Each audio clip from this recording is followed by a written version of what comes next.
Each one of these is bigger than ClimateGate. Now there's so many of them, we don't really savor properly, and that a lot of this is running off like spilt milk into the gutter. That's a very good analogy, but I think a better analogy is with what happened under fascism in Germany and under communism in Russia, and still does happen under communism in China. These totalitarian regimes lie and lie and lie all the time. And what we have now are the new legalists, the new totalitarians, who are using the global warming scare as a kind of Trojan horse to get away with pushing global government through. And what they're doing is they're saying, right, we can make up any old rubbish because we've now got the media where we want them. We've got the entire political left where we want it, because, of course, the left is fascist, it is communist, it always has been. That's what, it was the National Socialist Workers' Party of Germany, and, of course, the communists call themselves socialist too. So these extremists are all on the left, and they've decided they're now so strong that they can get away with lying and lying and lying again. But it will be just as it used to be under fascism in Germany or Italy and under communism in China or Russia. Nobody is now believing a word they say.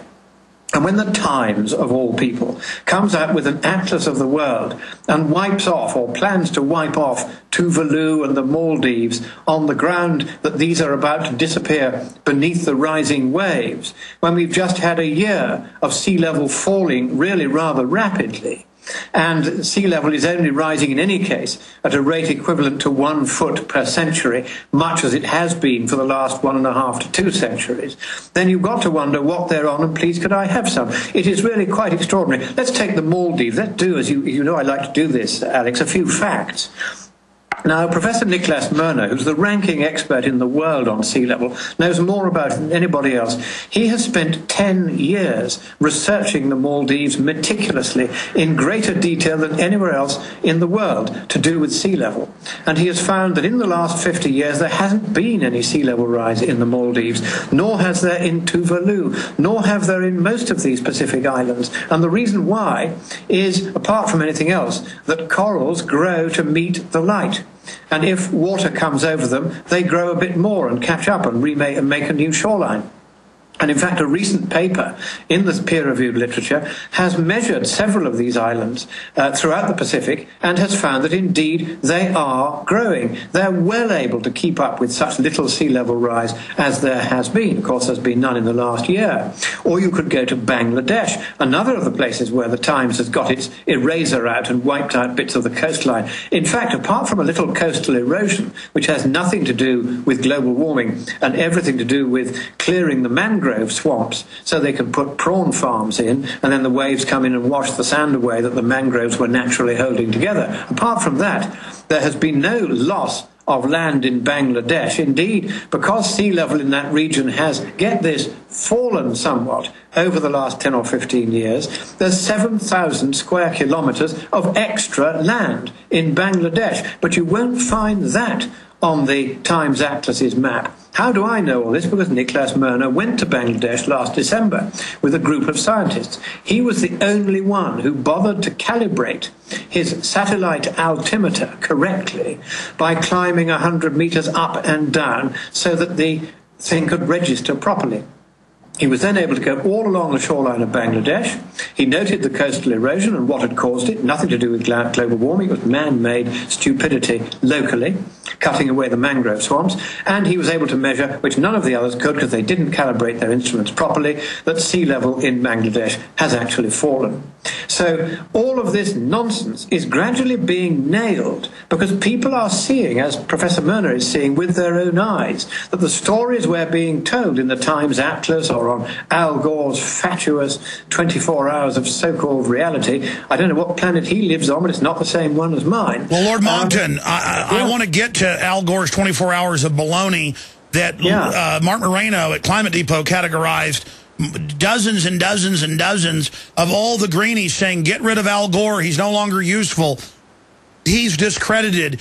So even his own system, like the proletariat, or the Duma or something, you know, the minions of the communist system and the commissars above them are all turning against him and saying throw him out. But here's the Daily Mail, and this is in a bunch of other newspapers as well, and we'll put it on screen for people that are watching on prisonplanet.tv, not just listening on the radio. If you're a radio listener, just search the term global warming and the twisting of our children's minds. That's out of dailymail.co.uk, but it's also in a bunch of other papers. They're having to admit it as well, but saying it's just a mistake. The Times Atlas of the World that Lord Monckton just mentioned, regularly updated since the Victorian age, proudly presents itself as the most authoritative atlas in the world. That's a quote. You know, you just peer-reviewed. You cannot question it. But in its latest hefty edition, published an eye-watering piece for 150 pounds. That's almost $300, ladies and gentlemen. Has become the focus of a bizarre climate change row or fight. The new atlas shows the ice in Greenland, the northern hemisphere's largest ice cap, to be melting so fast since '99, nearly a sixth of it has vanished. An area the size of Britain and Iceland combined, once covered in ice and snow, has become green and ice-free.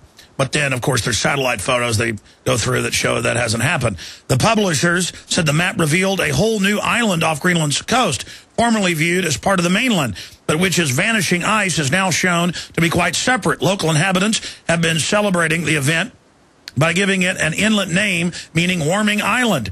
But no sooner was the shocking evidence of global warming reported that voices throughout the scientific community began to question the atlas's claims.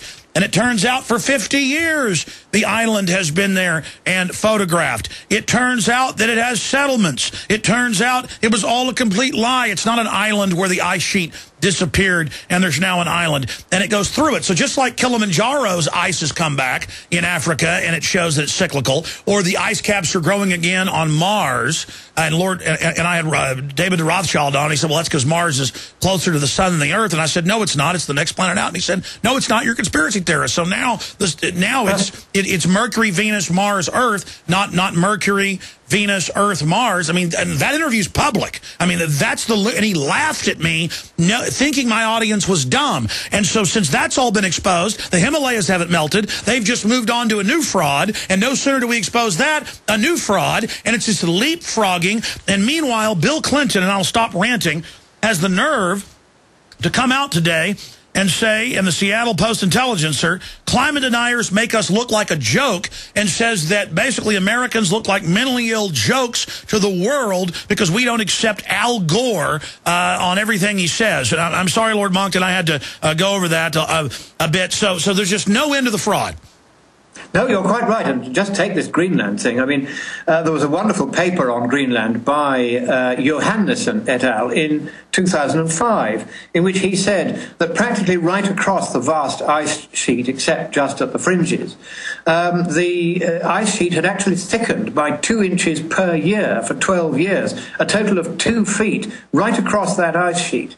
Now, that is an enormous increase in ice. And then in a subsequent paper, he said, well, some of it's gone back into the ocean, about a quarter of it, in fact, but most of it's still up there, which is one of the reasons why sea level is falling. So all of these claims that are now being made are very stupid claims. Of course, the left-wing media will continue not to publish the truth, most of them. They'll go on just peddling the lies, just as they did in Nazi Germany or communist Russia. How do you think those regimes managed to survive? They survived because the media will always fawn upon power. And if the left, if the communists were strong enough, the fascists were brutal enough, then the press would fawn upon them, and they would only get interviews with the great ones if they were willing to tell the party line. Al Gore won't debate with me. He won't, in fact, answer unscripted questions at any of his talks. He won't answer questions from journalists unless they have been cleared by his staff as being so dopey, acquiescent, or asleep at the switch. Just to interrupt again, Lord Monckton, because I want you to speak to this directly then. Last week when you were on with us, last Wednesday or Thursday, I dubbed the interview The Fall of Al Gore. And then now over the weekend and this weekend, even his supporters said he has fallen, go away. They said resign, stop speaking. Is this not a giant victory that their grand champion has been taken down by yourself and the facts? I think it's the facts that have done it. I mean, certainly it helped that I was one of those. I, in fact, wrote the scientific testimony in the court case against him which we had in the UK in 2007. Certainly, take credit. Take credit. You have been on him like a hunting dog after a fox. Well, I've been trying to debate with him. Even it got to the point where the Republicans in Congress a couple of years ago rang me up and they said, get yourself on a plane to Washington. We've heard that Al Gore is going to be testifying in front of the Energy and Commerce Committee, and we want you to be the Republican witness replying to it. And I got on the plane, and when I landed, they said, terribly sorry, it's all cancelled. Because the moment the Democrats heard that you were going to be the witness, they said you can have anyone else, but you can't have Monckton.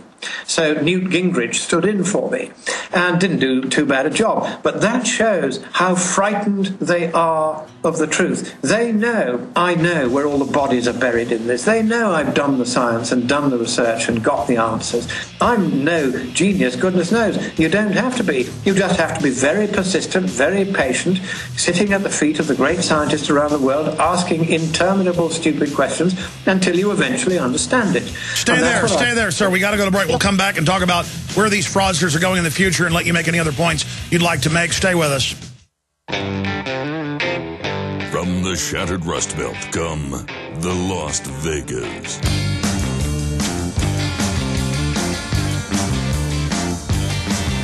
I brought no one with me. No one will be here. I just came to watch my LED.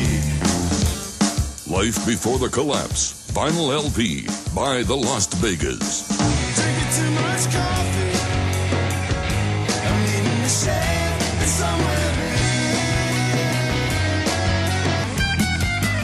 there. Life Before the Collapse by the Las Vegas on 180-gram vinyl and mastered especially for vinyl by legendary audio engineer Steve Hall. This guy.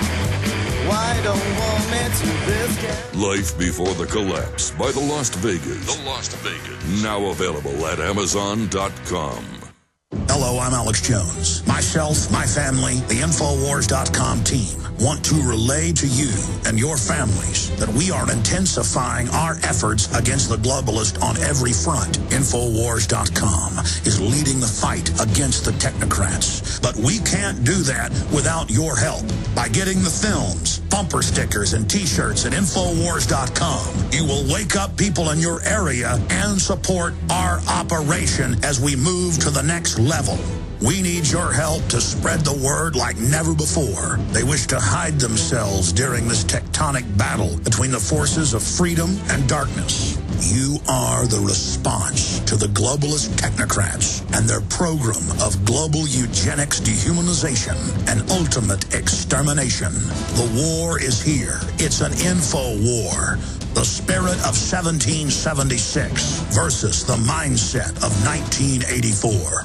They're poisoning the water with fluoride. They're spraying the air with heavy metals. Why and what can you do to defend your family? This week at waterwebinar.com, in an all-new free live online webinar, Earth's most powerful cleansing secret is being revealed. A secret they don't want you to know about. Find out how to take fluoride and heavy metals out of your water and your body. Use it to neutralize deadly inorganic particles like lead, aluminum, even mercury, and remove these accumulated poisons from your body. Go to waterwebinar.com. A water secret so powerful, some have called it the #1 threat to the entire New World Order health agenda. It was even used during Chernobyl to clean up nuclear contamination. Go to waterwebinar.com now and sign up for free to find out how to turn the worst water on this planet into pristine, clear drinking water which heals your body. You can take your water freedom into your own hands and defend yourself and your family from the globalist health agenda. Don't get left behind. It's your life, your water, your freedom. Fight for it. Go to waterwebinar.com now.